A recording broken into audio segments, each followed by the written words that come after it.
Hello! Isang mapagpalang gabi po sa inyong lahat. I hope everyone is doing fine today.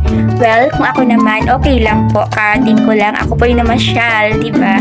As usual, talaga pong sabi ko sa sarili ko, kailangan ko palaging mag-relax, mag-unwind, diba?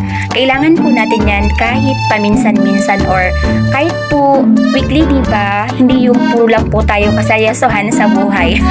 Okay lang naman po na magsayoso, basta po, kailangan balance, diba? Meron po akong mahalagang sasabihin sa inyo. No matter what happens, just keep going, smile sweetly straight from the heart. Kailangan po yung ngiti natin, hindi lamang po sa labi Kailangan kapag gumingiti tayo, ito po ay manggagaling pa sa ating puso. Palagi nating tatandaan. Awit 37 verse 4, sa Diyos mo hanapin ang kaligayahan at ang pangarap mo'y iyong makakamtan. Well, yes indeed. Yan po talaga ang dahilan kaya nagagawa ko pa rin tumawa ng tumawa. Ngumiti ng ngumiti, diba? Akala nyo wala akong problema. Well, hindi yan totoo. So once again, just enjoy the rest of the night. Keep safe everyone. Happy Saturday.